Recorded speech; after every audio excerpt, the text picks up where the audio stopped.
Hi, welcome to Unleash Your Tennis. In today's lesson, I'm going to show you a critical mistake that many beginning tennis players are making in a two-handed backhand.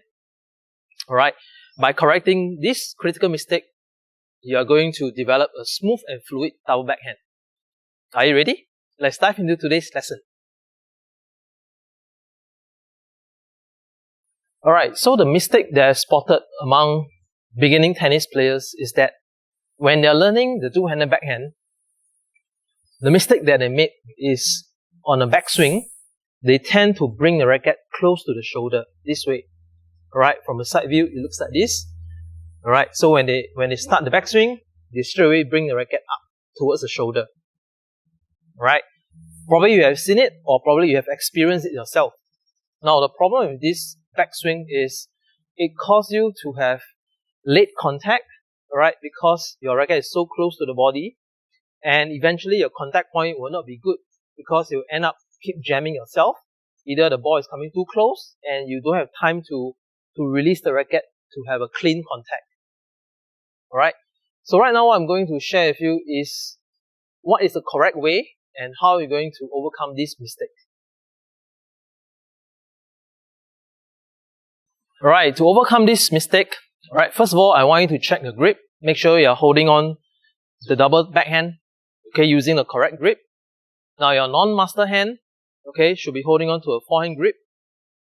And your master hand will be holding on to the continental grip. Alright, now bear in mind that in a double backhand, your master hand is a supporting hand. You're actually driving the shot with your non-master hand. It's as if you're playing a forehand with your non-master hand. Alright, so get this correct first. Okay, now back to the mistake. Now, just now I mentioned the mistake was that you bring the racket up close to the shoulder. Alright, and it is actually caused by your arm moving too much. Alright, notice how this arm moves and bring the racket up to the shoulder. Now, to overcome this issue, what I want you to think of is, I want you to think of using the shoulder for your first move. Alright, now after the split step, okay, imagine the ball is coming to you. Alright, now after you've done the split step, you have known that the ball is coming to your backhand. I want you to initiate with the shoulder turn. Alright, initiate your shoulder turn. Notice that I don't have to use a lot of my hands. I just simply turn the shoulder and the racket will follow as I turn the shoulder. Alright, now straight away, once you do this, you have eliminated the mistake. Alright, no longer you're doing this. If you rotate the shoulder, your racket will be going back nicely and pointing to the back fence. Alright, so remember, initiate with the shoulder when you're doing the first move. Alright, and straight away, you can eliminate the mistake by doing this.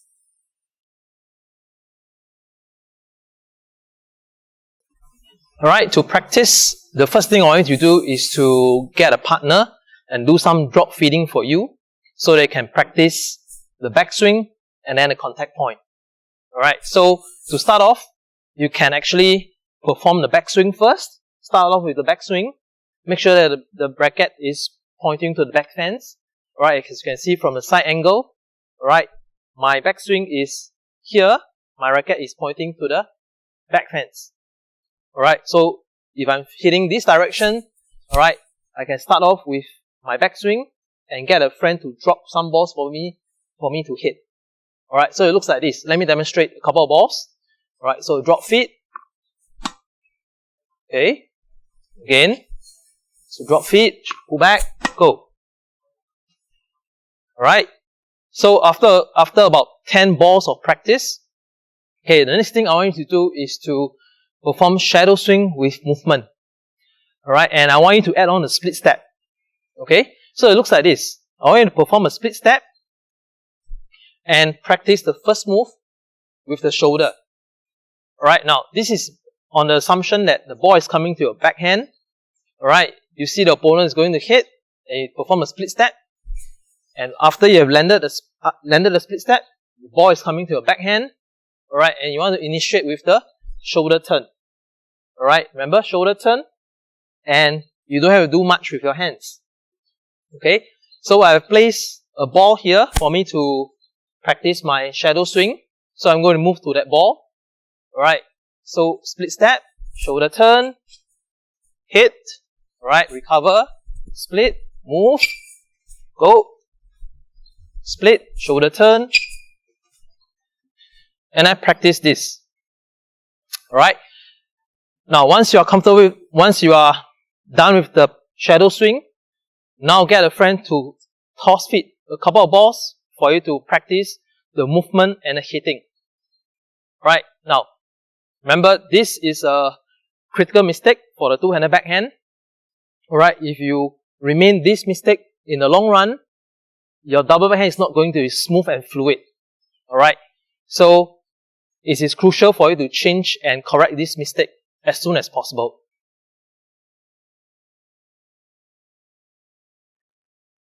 Right, so let's take a look at the slow motion of Djokovic two-handed backhand.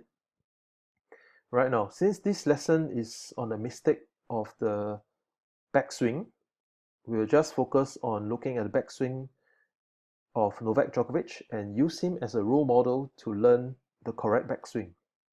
Right, so let's take a look at this shot.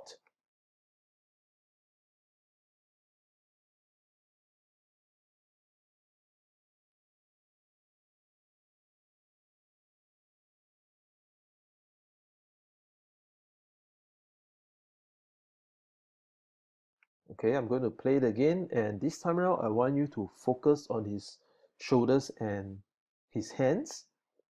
Alright, so let's take a look. Now, when he initiates his two-handed backhand, you'll find that he initiates with his shoulder turn. Alright, there's a very nice shoulder turn here. And both hands just move along, and you can see both hands pull back together with the racket. Okay, let's take a look again. Shoulder turn, hands pull back, both hands are relatively straight, and the racket is pulled back as well. Alright, so let's focus on the hands and shoulder. Okay.